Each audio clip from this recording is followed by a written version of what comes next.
ਵਾਹਿਗੁਰੂ ਜੀ ਕਾ ਖਾਲਸਾ ਵਾਹਿਗੁਰੂ ਜੀ ਕੀ ਫਤਿਹ। ਅਸਲਾਮ ਵਾਲੇਕਮ ਆਦਾਬ ਬਰਜਮਾਂ ਤੁਹਾਡੀ ਹੋਸਟ ਨੀਲਮ ਕੌਰ ਮੈਂ ਟੀਵੀ 84 ਸਾਹਿਬ ਦਰਸ਼ਕਾਂ ਤੇ ਸਰੋਤਿਆਂ ਨੂੰ ਜੀ ਆਇਆਂ ਕਰਦੀਆਂ ਪ੍ਰੋਗਰਾਮ ਸੱਚਾ ਸੱਚ ਵਿੱਚ ਜਿਹੜੇ ਇਸ ਪ੍ਰੋਗਰਾਮ ਨਾਲ ਦੇਸ਼ਾਂ ਵਿਦੇਸ਼ਾਂ ਤੋਂ ਜੁੜ ਚੁੱਕੇ ਨੇ। ਖਾਲਸਾ ਅਫੇਅਰ ਸੈਂਟਰ ਦੇ ਸੰਚਾਲਕ ਡਾਕਟਰ ਅਮਰਜੀਤ ਸਿੰਘ ਦੀ ਸਟੂਡੀਓ 'ਚ ਮੇਰੇ ਨਾਲ ਸ਼ਾਮਲ ਨੇ। ਉਹਨਾਂ ਨਾਲ ਗੱਲਬਾਤ ਕਰਕੇ ਅੱਜ ਦੇ ਅਹਿਮ ਇਸ਼ੂਜ਼ ਉੱਪਰ ਉਹਨਾਂ ਦਾ ਤਬਸਰਾ ਜਾਣਦੇ ਹਾਂ। ਜੀ ਡਾਕਟਰ ਸਾਹਿਬ ਵਾਹਿਗੁਰੂ ਜੀ ਕਾ ਖਾਲਸਾ ਵਾਹਿਗੁਰੂ ਜੀ ਕੀ ਫਤਿਹ। हाँ जी नीलम कौर जी ਤੁਹਾਨੂੰ ਵੀ ਤੇ ਦੁਨੀਆ ਭਰ 'ਚ ਬੈਠੇ ਸਾਡੇ ਬਹੁਤ ਹੀ ਪਿਆਰੇ ਸੋਹਣੇ ਸਿਆਣੇ ਟੀਵੀ 84 ਦੇ ਦਰਸ਼ਕਾਂ ਨੂੰ ਵੀ ਵਾਹਿਗੁਰੂ ਜੀ ਕਾ ਖਾਲਸਾ ਵਾਹਿਗੁਰੂ ਜੀ ਕੀ ਫਤਿਹ। ਸਾਡੇ ਬਹੁਤ ਹੀ ਪਿਆਰੇ ਮੁਸਲਮਾਨ ਭੈਣਾਂ ਭਰਾਵਾਂ ਨੂੰ ਅਸਲਾਮ ਅਲੈਕਮ। ਗੰਗਾ ਜਮਨੀ ਤਹਿਜ਼ੀਬ ਦੇ ਹਿੰਦੂ ਤਵੀਆਂ ਨੂੰ ਨਮੋ ਨਮੇ। ਜੀ ਡਾਕਟਰ ਸਾਹਿਬ ਜੀ ਆਇਆਂ ਨੂੰ ਪ੍ਰੋਗਰਾਮ ਸੱਚਾ ਸੱਚ ਵਿੱਚ ਬਹੁਤ ਮਿਹਰਬਾਨੀ। ਜੀ ਡਾਕਟਰ ਸਾਹਿਬ ਅੱਜ 5 ਮਾਰਚ 2025 22 ਫੱਗਣ ਨਾਨਕਸ਼ਾਹੀ ਸੰਮਤ 556 ਦਾ ਦਿਨ ਹੈ ਤੇ ਡਾਕਟਰ ਸਾਹਿਬ ਪ੍ਰੋਗਰਾਮ ਸ਼ੁਰੂ ਕਰਨ ਤੋਂ ਪਹਿਲਾਂ ਅਸੀਂ ਆਪਣੇ ਦਰਸ਼ਕਾਂ ਤੇ ਸਰੋਤਿਆਂ ਨੂੰ ਹਮੇਸ਼ਾ ਤੁਹਾਨੂੰ ਦੱਸਦੀ ਵਿਊਅਰਸ ਜੇ ਤੁਸੀਂ ਹੱਕ ਸੱਚ ਇਨਸਾਫ ਤੇ ਪੈਰਾ ਦਿੰਦਾ ਇੱਕੋ ਇੱਕ ਚੈਨਲ ਟੀਵੀ 84 ਨੂੰ ਦੇਖਣਾ ਚਾਹੁੰਦੇ ਹੋ ਤਾਂ ਤੁਸੀਂ ਦੇਖ ਸਕਦੇ ਹੋ ਸਪੈਕਟਰਮ ਕੇਬਲ, ਆਰਸੀਨ ਕੇਬਲ, ਬਲਫਨ ਕੈਨੇਡਾ, roku, ਜਾਦੂ ਬਾਕਸ, ਸ਼ਾਵਾ, ਫੇਸਬੁੱਕ, ਟੀਵੀ 84 ਦੀ ਐਪ ਰਾਹੀਂ online streaming and IP box ਤੇ ਤੁਸੀਂ ਟੀਵੀ 84 ਨੂੰ ਦੇਖ ਸਕਦੇ ਹੋ। ਵਿਊਅਰਸ ਜੇ ਤੁਸੀਂ ਟੀਵੀ 84 ਦੇ ਪ੍ਰੋਗਰਾਮ ਸੱਚੋ ਸੱਚ ਨਾਲ ਫੇਸਬੁੱਕ ਰਾਹੀਂ ਜੁੜੇ ਹੋ ਤਾਂ ਇਸ ਨੂੰ ਵੱਧ ਤੋਂ ਵੱਧ ਲਾਈਕ ਕਰੋ ਤੇ ਸ਼ੇਅਰ ਕਰੋ ਅਤੇ ਨਾਲ ਹੀ YouTube ਤੇ ਸਬਸਕ੍ਰਾਈਬ ਵੀ ਕਰੋ। ਇਹ ਵੀ ਦੱਸ ਦਿਓ ਕਿ ਤੁਸੀਂ ਟੀਵੀ 84 ਦੀ ਐਪ ਨੂੰ ਐਂਡਰੋਇਡ ਐਂਡ ਐਪ ਸਟੋਰ ਤੇ ਡਾਊਨਲੋਡ ਕਰਕੇ ਜੋ ਟੀਵੀ 84 ਦੀ ਲਾਈਵ ਸਟ੍ਰੀਮ ਹੈ ਇਸ ਨੂੰ ਤੁਸੀਂ 24 ਆਵਰਸ ਦੇਖ ਸਕਦੇ ਹੋ। ਸੋ ਵਿਊਅਰਸ ਪ੍ਰੋਗਰਾਮ ਦੀ ਸ਼ੁਰੂਆਤ ਕਰਨ ਜਾ ਰਹੇ ਹਾਂ ਹਮੇਸ਼ਾ ਤਰ੍ਹਾਂ ਅੱਜ ਦੀ ਸਪਾਂਸਰਸ਼ਿਪ ਦੇ ਵਾਲੇ ਨਾਲ ਕਿ ਅੱਜ ਦੇ ਪ੍ਰੋਗਰਾਮ ਸੱਚੋ ਸੱਚ ਨੂੰ ਸਪਾਂਸਰ ਕੀਤਾ ਗਿਆ ਹੈ ਬਾਲਟੀਮੋਰ ਮੈਰੀਲੈਂਡ ਤੋਂ ਸਰਦਾਰ ਤੇਜਪਾਲ ਸਿੰਘ ਜੋਰਾ ਵੱਲੋਂ। ਸੋ ਇਹਨਾਂ ਨੇ ਟੀਵੀ 84 ਦੇ ਕੰਮ ਦੀ ਸ਼ਲਾਘਾ ਕੀਤੀ ਹੈ ਅਤੇ ਵੱਧ ਤੋਂ ਵੱਧ ਜਿਹੜੀ ਸਪੋਰਟ ਕਰਨ ਲਈ ਕਿਹਾ ਹੈ। ਸੋ ਅੱਜ ਦੀ ਸਪਾਂਸਰਸ਼ਿਪ ਲਈ ਅਸੀਂ ਸਰਦਾਰ ਤੇਜਪਾਲ ਸਿੰਘ ਜੋਰਾ ਦਾ ਤਹਿ ਦਿਲ ਤੋਂ ਧੰਨਵਾਦ ਕਰਦੇ ਹਾਂ ਔਰ ਤੁਹਾਨੂੰ ਵੀ ਅਪੀਲ ਤੇ ਬੇਨਤੀ ਕਰਦੇ ਹਾਂ ਕਿ ਤੁਸੀਂ ਪ੍ਰੋਗਰਾਮ ਸੱਚੋ ਸੱਚ ਨੂੰ ਵੱਧ ਤੋਂ ਵੱਧ ਸਪਾਂਸਰ ਕਰੋ। ਸਪਾਂਸਰਸ਼ਿਪ ਲਈ ਤੁਸੀਂ ਸਾਨੂੰ ਕਾਲ ਕਰ ਸਕਦੇ ਹੋ ਸਾਡੇ ਫੋਨ ਨੰਬਰ ਤੇ 5166619184। ਸੇਮ ਨੰਬਰ ਤੇ WhatsApp ਕਰ ਸਕਦੇ ਹੋ। ਤੁਸੀਂ ਸਾਨੂੰ ਈਮੇਲ ਵੀ ਕਰ ਸਕਦੇ info@tv84.tv ਤੇ। ਸੋ ਵਿਊਅਰਸ ਪਹਿਲੇ ਸੈਗਮੈਂਟ ਦੇ ਵਿੱਚ ਆਪਾਂ ਗੱਲਬਾਤ ਕਰਨ ਜਾ ਰਹੇ ਹਾਂ ਅਮਰੀਕਾ ਦੇ ਹਵਾਲੇ ਨਾਲ ਕਿ ਅਮਰੀਕਾ ਦੇ ਪ੍ਰੈਜ਼ੀਡੈਂਟ ਟਰੰਪ ਨੇ ਬੀਤੀ ਸ਼ਾਮ ਕਾਂਗਰਸ ਅਤੇ ਸੈਨੇਟ ਦੇ ਸਾਂਝੇ ਇਜਲਾਸ ਨੂੰ ਸੰਬੋਧਨ ਕੀਤਾ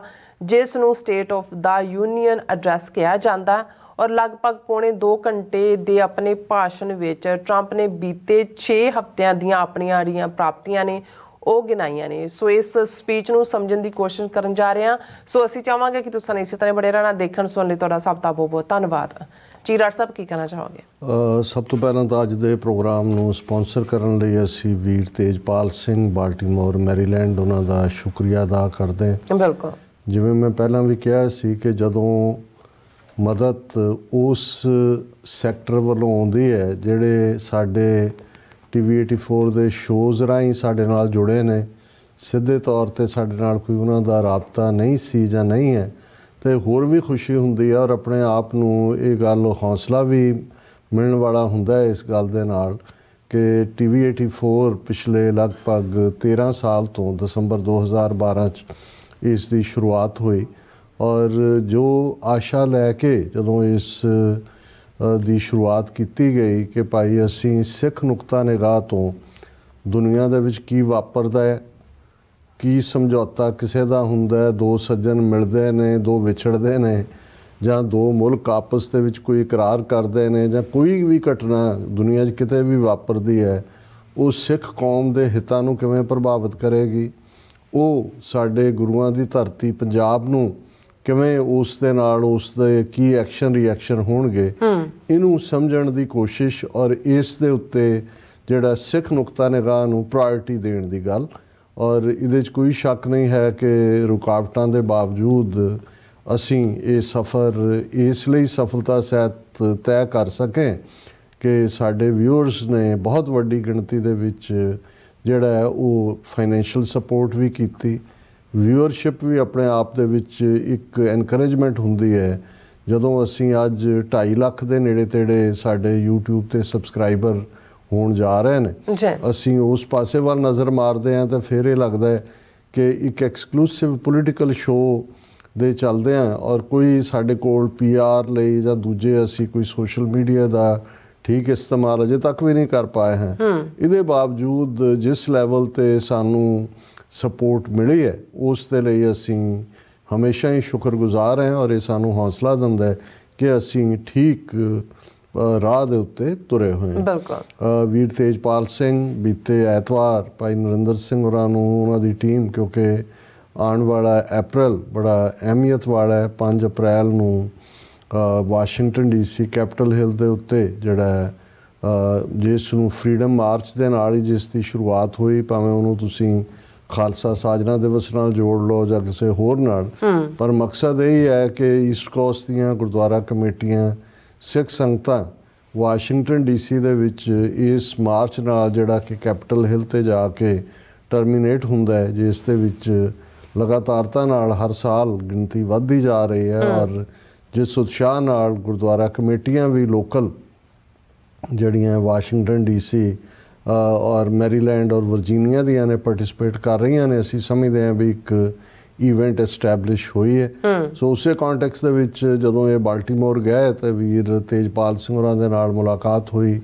TV 84 ਦਾ ਜ਼ਿਕਰ ਹੋਇਆ ਔਰ ਉਹਨਾਂ ਨੇ ਫੌਰਨ ਜਿਹੜਾ ਆਪਣੇ ਵੱਲੋਂ TV 84 ਦੀ ਫਾਈਨੈਂਸ਼ੀਅਲ ਮਦਦ ਦੇ ਲਈ ਚੈੱਕ ਲਿਖਿਆ। ਸੋ ਅਸੀਂ ਉਹਨਾਂ ਦਾ ਬਹੁਤ ਸ਼ੁਕਰੀਆ ਅਦਾ ਕਰਦੇ ਹਾਂ। ਬੇਸ਼ੱਕ ਟੌਪਿਕ ਤਾਂ ਹੋਰ ਵੀ ਬਹੁਤ ਸਾਰੇ ਨੇ, ਪਰ ਮੈਨੂੰ ਇਹ ਲੱਗਦਾ ਹੈ ਕਿ ਵੀ ਜਦੋਂ ਅਸੀਂ ਅੱਜ ਇਹ ਕਹਿੰਦੇ ਹਾਂ ਵੀ ਪੋਲਿਟਿਕਸ ਦੇ ਵਿੱਚ ਖਾਸ ਤੌਰ ਤੇ ਜੋ ਅਮਰੀਕਾ ਦਾ ਰੋਲ ਹੈ ਔਰ ਅਮਰੀਕਾ ਬੀਇੰਗ ਏ ਸੁਪਰ ਪਾਵਰ ਔਰ ਅਮਰੀਕਨ ਪ੍ਰੈਜ਼ੀਡੈਂਟ ਜਿਨ੍ਹਾਂ ਨੇ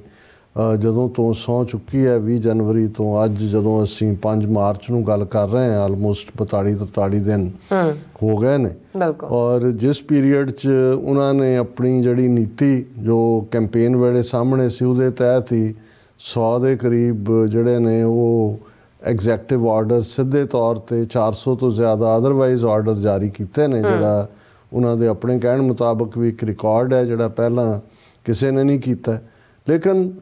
ਅਸੀਂ ਸਮਝਦੇ ਹਾਂ ਵੀ ਫਿਰ ਵੀ ਜਿਹੜਾ ਅਮਰੀਕਨ ਸਿਸਟਮ ਹੈ, ਜਿਵੇਂ ਅੱਜ ਦੀ ਆਵਾਜ਼ ਪ੍ਰੋਗਰਾਮ ਦੇ ਆਪਣੇ ਸ਼ੋਅ 'ਚ ਮੈਂ ਅੱਜ ਵੀ ਕਹਿ ਰਿਹਾ ਸੀ ਕਿ ਅਮਰੀਕਨ ਡੈਮੋਕ੍ਰੇਸੀ ਨੇ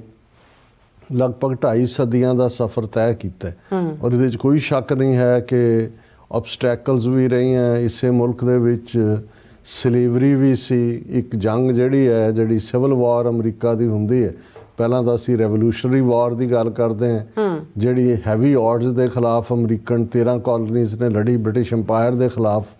ਉਸ ਨੂੰ ਜਿੱਤਿਆ। ਪਰ ਲਗਭਗ 100 ਸਾਲ ਬਾਅਦ ਜਿਹੜਾ ਹੈ ਉਹ ਅਸੀਂ ਦੇਖਦੇ ਹਾਂ ਕਿ ਅਮਰੀਕਾ ਨੇ ਸਿਵਲ ਵਾਰ ਨਾਰਥ ਔਰ ਸਾਊਥ ਇੱਕ ਦੂਜੇ ਦੇ ਆਪੋਜ਼ਿਟ ਹੋਏ, ਜਿਸ ਦੇ ਵਿੱਚ ਜ਼ਿਆਦਾ ਅਮਰੀਕਨ ਮਾਰੇ ਗਏ ਦੈਨ ਦਾ ਰੈਵੋਲੂਸ਼ਨਰੀ ਵਾਰ ਔਰ ਉਹ ਸਲੇਵਰੀ ਦੇ ਇਸ਼ੂ 'ਤੇ ਸੀ। ਜਿਹੜਾ ਸਾਊਥ ਸਟੇਟਾਂ ਨੇ ਅਮਰੀਕਾ ਦੀਆਂ ਉਹ ਗੁਲਾਮੀ ਰੱਖਣੀਆਂ ਚਾਹੁੰਦੀਆਂ ਸੀ ਗੁਲਾਮਾਂ ਨੂੰ ਔਰ ਨਾਰਥ ਦੀਆਂ ਹਾਲਾਂਕਿ ਡਿਫਰੈਂਟ ਹੋਰ ਵੀ ਰੀਜ਼ਨ ਸੀ, ਫੈਡਰਲ ਸਿਸਟਮ ਔਰ ਯੂਨੀਅਨ ਸਿਸਟਮ ਔਰ ਆਪਣੇ ਝੰਡੇ ਔਰ ਆਪਣਾ ਉਹਨਾਂ ਦੇ ਮਲਟੀਪਲ ਰੀਜ਼ਨਸ ਨੇ। ਲੇਕਿਨ ਜਦੋਂ ਅਸੀਂ ਉਸ ਦਾ ਕਰਕਸ ਦੇਖਦੇ ਹਾਂ ਜਿਸ ਮੁੱਦੇ 'ਤੇ ਅਬਰਾਹਮ ਲਿੰਕਨ ਨੇ ਫਿਰ ਸਿਵਲ ਵਾਰ ਖ਼ਤਮ ਹੋਣ ਤੋਂ ਬਾਅਦ ਪ੍ਰੋਕਲੇਮੇਸ਼ਨ ਜਾਰੀ ਕਰਕੇ ਕਿ ਸਾਰੇ ਗੁਲਾਮ ਆਜ਼ਾਦ ਨੇ, ਉਹ ਆਪਣਾ ਵਰਡਿਕਟ ਦਿੱਤਾ। ਸੋ ਉਹਦੇ ਤੋਂ ਲੈ ਕੇ ਇਹਦੇ ਬਾਵਜੂਦ ਗੁਲਾਮੀ ਖ਼ਤਮ ਹੋਈ, ਫਿਰ ਵੀ ਅਸੀਂ ਦੇਖਦੇ ਹਾਂ ਕਿ 1960s ਤੱਕ ਪਹੁੰਚਦੇ ਹਾਂ। ਜਦੋਂ ਅਸੀਂ 60s ਦੀ ਗੱਲ ਕਰ ਰਹੇ ਹਾਂ ਤੇ ਆਲਮੋਸਟ ਅਸੀਂ ਜਿਹੜਾ ਹੈ ਉਹ 60-70 ਸਾਲ ਪਹਿਲਾਂ ਦੀ ਗੱਲ ਕਰ ਰਹੇ ਹਾਂ ਕਿ ਵੀ ਫਿਰ ਵੀ ਸੈਗਰੀਗੇਸ਼ਨ ਅਮਰੀਕਾ 'ਚ ਸੀ। ਕਾਲਿਆਂ ਦੇ ਬੱਚੇ ਸਕੂਲਾਂ 'ਚ ਨਹੀਂ ਸੀ ਜਾ ਸਕਦੇ ਜਿਨ੍ਹਾਂ 'ਚ ਦੂਸਰੇ ਸੀ, ਆਬਾਦੀਆਂ 'ਚ ਘਰ ਨਹੀਂ ਸੀ ਖਰੀਦ ਸਕਦੇ, ਰੈਸਟੋਰੈਂਟਾਂ 'ਚ ਨਹੀਂ ਸੀ ਨਾਲ ਬਹਿ ਸਕਦੇ, ਈਵਨ ਬੱਸ ਦੇ ਉੱਤੇ ਜਿਹੜੀਆਂ ਉਹਨਾਂ ਦੇ ਲਈ 2-3 ਸੀਟਾਂ ਰੱਖੀਆਂ ਹੁੰਦੀਆਂ ਸੀ ਉਹਦੇ 'ਤੇ ਵੀ ਸੀ ਕਿ ਵੀ ਜੇ ਗੋਰਾ ਆ ਜਾਏ ਤਾਂ ਉਹਨਾਂ ਨੂੰ ਉੱਠਣਾ ਪੈਂਦਾ ਸੀ। ਔਰ ਅਸੀਂ ਦੇਖਦੇ ਹਾਂ ਕਿ ਕਿਵੇਂ ਐਲਾਬਾਮਾ 'ਚ ਇਸ ਦੇ ਖਿਲਾਫ ਰੋਜ਼ਾ ਪਾਰਕਸ ਨਾਂ ਦੀ ਬੀਬੀ ਉਸ ਨੇ ਜਿਹੜਾ ਉਹ ਰੈਜ਼ਿਸਟ ਕੀਤਾ ਔਰ ਉਹ ਜਿਹੜੀ ਮੂਵਮੈਂਟਮ ਬਿਲਟ ਹੋ ਰਹੀ ਸੀ ਉਸ ਪੀਰੀਅਡ 'ਚ ਜਿਹੜਾ Martin Luther king,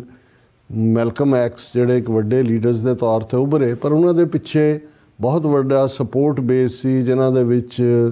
Irish Catholic ਵੀ, ਜਿਊਜ਼ ਵੀ, ਦੂਸਰੇ ਵੀ, ਕਿਉਂਕਿ ਉਹ ਵੀ ਇਹ ਸਮਝਦੇ ਸੀ ਕਿ ਵੀ ਇਹ ਜਿਹੜਾ ਡਿਸਕ੍ਰਿਮੀਨੇਸ਼ਨ ਹੈ, ਕਿਉਂਕਿ ਉਹਨਾਂ ਨੂੰ ਵੀ ਜਿਹੜਾ ਉਹ ਸਾਰੇ ਚੋਂ ਕਦੇ ਗੁਜ਼ਰਨਾ ਪਿਆ ਸੀ ਔਰ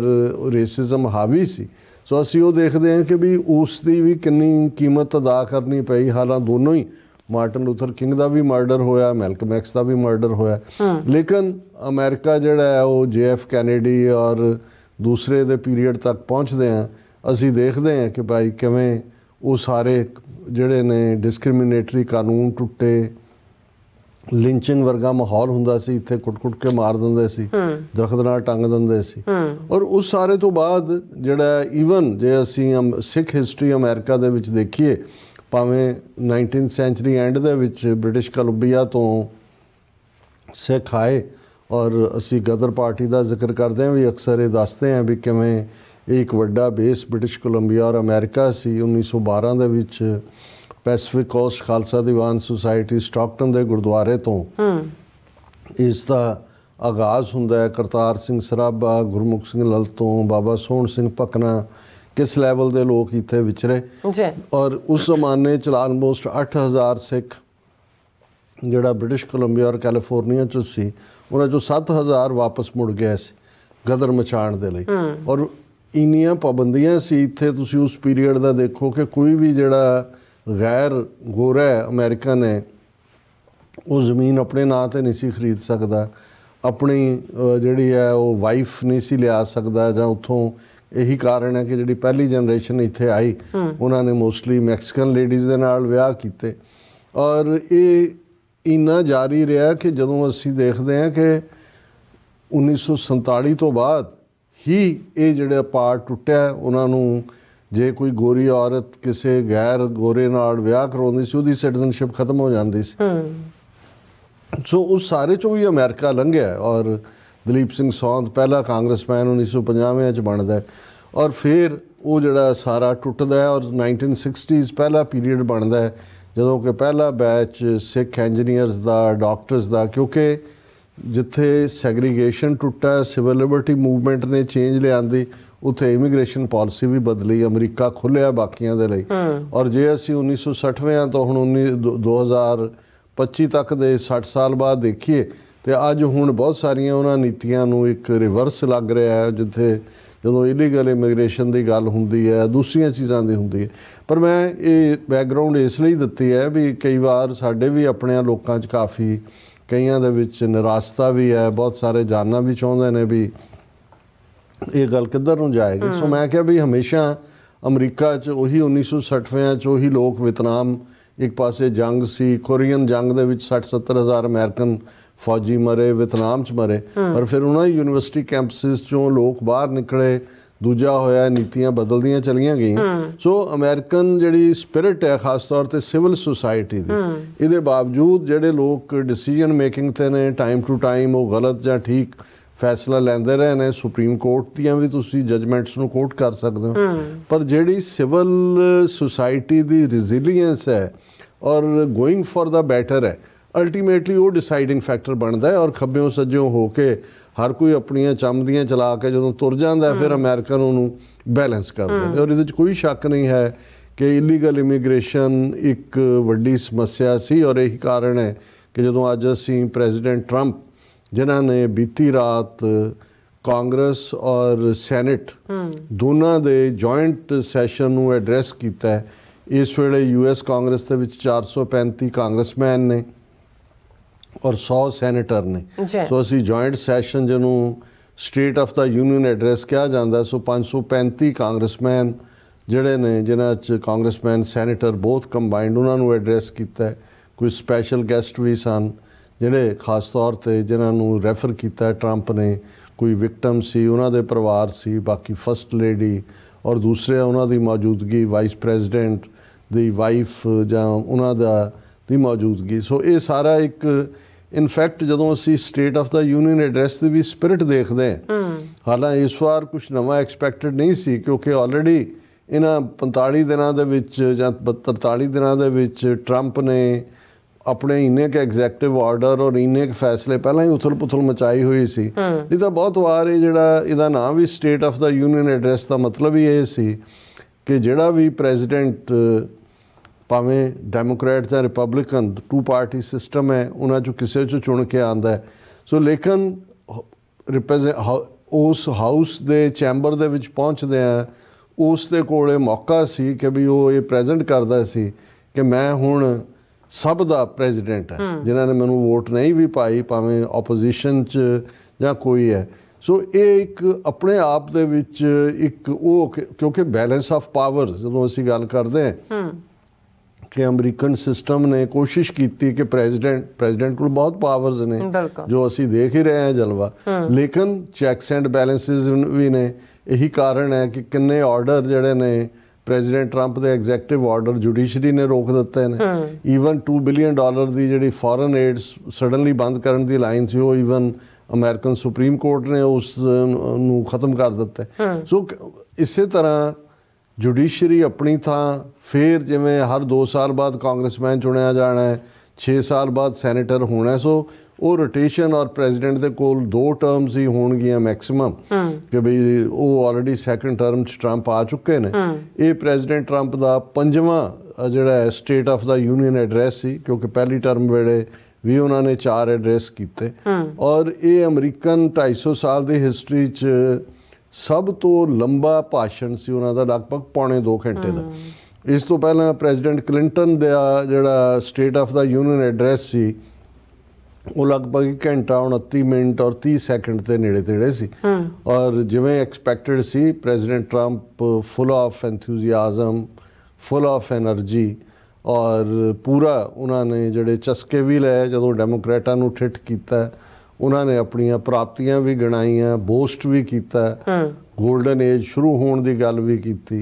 ਔਰ ਆਪਣੇ ਆਪ ਨੂੰ ਜਿਵੇਂ ਉਹ ਸਰਵਸ਼੍ਰੇਸ਼ਠ ਜਿਹੜਾ ਲਫ਼ਜ਼ ਸੰਸਕ੍ਰਿਤ ਜਾਂ ਹਿੰਦੀ 'ਚੋਂ ਆਇਆ ਹੈ, ਸੋ ਉਹ ਵੀ ਉਹਨਾਂ ਨੇ ਸਾਬਤ ਕੀਤਾ। ਔਰ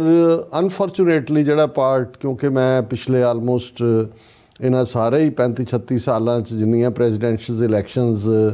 ਹੋਈਆਂ ਨੇ 88 ਤੋਂ ਬਾਅਦ, ਉਹਨਾਂ ਦੇ state of the union address ਨੂੰ ਸੁਣਨਾ ਮੇਰੇ ਲਈ ਇਹ ਹੁੰਦਾ ਹੈ ਕਿ ਵੀ ਸਿਸਟਮ ਨੂੰ ਸਮਝਣਾ, ਕਿਉਂਕਿ ਜਦੋਂ ਅਸੀਂ ਆਪਣੇ ਭਵਿੱਖ ਦੇ ਮੁਲਕ ਖਾਲਿਸਤਾਨ ਦੀ ਗੱਲ ਕਰਦੇ ਤੇ ਸਾਡੇ ਸਾਹਮਣੇ ਵੀ ਹੈ ਕਿ ਵੀ ਅਸੀਂ ਕਿਸ ਕਿਸਮ ਦਾ ਸਿਸਟਮ, ਇਹਨਾਂ ਦੀ ਬੈਸਟ ਆਫ ਡੈਮੋਕ੍ਰੇਸੀ ਕੀ ਹੈ, ਬਾਕੀ ਜਿਹੜੇ ਢਾਂਚੇ ਨੇ ਪਾਰਲੀਮੈਂਟਰੀ ਸਿਸਟਮ ਜਿਹੜਾ ਹੈ ਬ੍ਰਿਟਨ ਦਾ ਜਾਂ ਕੈਨੇਡਾ ਦਾ, ਉਹਨਾਂ ਦੀਆਂ ਖੂਬਸੂਰਤੀਆਂ ਜਾਂ ਕਮਜ਼ੋਰੀਆਂ ਕੀ ਨੇ, ਔਰ ਸਾਡਾ ਆਪਣਾ ਗੁਰਮਤ ਦਾ ਮਾਡਲ ਕੀ ਹੈ ਜਿਹਦੇ ਥੱਲੇ ਅਸੀਂ ਉਹ ਸਾਰੇ ਸਿਸਟਮ ਨੂੰ ਗਵਰਨ ਕਰਨਾ। ਸੋ ਇਹਦੇ 'ਚ ਕੋਈ ਸ਼ੱਕ ਨਹੀਂ ਹੈ ਕਿ ਪਾਸਟ ਪੀਰੀਅਡ ਦੇ ਵਿੱਚ, ਹਾਲਾਂਕਿ ਪ੍ਰੈਜ਼ੀਡੈਂਟ ਟਰੰਪ ਦੀ ਪਹਿਲੀ ਟਰਮ ਵੇਲੇ ਵੀ, ਹਾਲਾਂਕਿ ਉਦੋਂ ਵੀ ਸਟਾਈਲ ਤਾਂ ਉਹ ਨਵੇਕਲਾ ਹੀ ਸੀ, ਔਰ ਟਰੰਪ ਜਿਹੜੇ ਨੇ ਹਿਲਰੀ ਕਲਿੰਟਨ ਨੂੰ ਹਰਾ ਕੇ, ਜਿਹਨੂੰ ਹਿਲਰੀ ਦਾ ਕਰੁੱਕ ਕਰਕੇ ਉਹ ਐਡਰੈਸ ਕਰਦੇ ਸੀ, ਆਏ ਸੀ, ਲੇਕਿਨ ਫਿਰ ਵੀ ਕੱਲ੍ਹ ਦੇ state of the union address ਦੇ ਵਿੱਚ ਟੋਟਲ ਅਮਰੀਕਨ ਸੁਸਾਇਟੀ ਦੀ ਡਿਵੀਜ਼ਨ ਨਜ਼ਰ ਆ ਰਹੀ ਸੀ, ਜਦੋਂ ਕਿ ਆਲਮੋਸਟ ਪ੍ਰੈਜ਼ੀਡੈਂਟ ਟਰੰਪ ਦੇ ਹਰ ਜੁਮਲੇ ਤੋਂ ਬਾਅਦ ਜਿਹੜੀ ਸਟੈਂਡਿੰਗ ਓਵੇਸ਼ਨ ਸੀ, ਰਿਪਬਲਿਕਨ ਤਾੜੀਆਂ ਮਾਰਦੇ ਸੀ, ਖੜੇ ਵੀ ਹੋ ਜਾਂਦੇ ਸੀ, ਔਰ ਡੈਮੋਕ੍ਰੈਟ ਜਿਹੜੇ ਨੇ ਉਹ ਬਿਲਕੁਲ ਇਹੀ ਨਹੀਂ ਚੁੱਪ ਬੈਠੇ ਸੀ, ਕਈਆਂ ਨੇ ਸਾਈਨ ਹੱਥ 'ਚੋਂ ਫੜੇ ਸੀ, ਨੋ। ਔਰ ਇਹ ਵੀ ਸ਼ਾਇਦ ਪਹਿਲੀ ਵਾਰ ਹੋਇਆ ਹੋਵੇਗਾ ਕਿ ਇੱਕ ਕਾਂਗਰਸਮੈਨ ਜਿਹੜਾ ਮੈਡੀਕਲ ਇੰਸ਼ੋਰੈਂਸ ਤੋਂ ਦੇ ਉੱਤੇ ਜਿਹੜੀ ਪ੍ਰੈਜ਼ੀਡੈਂਟ ਟਰੰਪ ਦੀ ਨੀਤੀ ਹੈ ਉਹਨੂੰ ਲੈ ਕੇ ਇੰਨਾ ਕੁ ਉਹਨੇ ਜਿਹੜਾ ਉੱਥੇ ਵਾਵੇਲਾ ਕੀਤਾ ਕਿ ਇਵੈਂਚੁਅਲੀ ਜਿਹੜਾ ਹਾਊਸ ਸਪੀਕਰ ਹੈ ਉਹਨੂੰ ਆਰਡਰ ਕਰਨਾ ਪਿਆ ਆਪਣੇ ਮਾਰਸ਼ਲਸ ਨੂੰ ਕਿ ਇਹਨੂੰ ਬਾਹਰ ਕੱਢੋ। ਸੋ ਇਹ ਇੰਟਰਪਸ਼ਨਸ ਵੀ ਸੀ, ਔਰ ਫਿਰ ਜਿਹੜਾ ਡੈਮੋਕ੍ਰੇਟਾਂ ਵੱਲੋਂ ਬੂ ਕਰਨਾ ਵੀ ਸੀ, ਜਿਹੜਾ ਅਮਰੀਕਨ ਇੱਕ ਸਿਸਟਮ ਹੈ ਉਹਨੂੰ ਟਰੰਪ ਨੂੰ ਇਹ ਸਾਬਤ ਕਰਨ ਲਈ ਕਿ ਭਾਈ ਅਸੀਂ ਜੋ ਤੂੰ ਕਹਿ ਰਹੇ ਹਾਂ ਇਹਦੇ 'ਤੇ ਯਕੀਨ ਨਹੀਂ ਰੱਖਦੇ।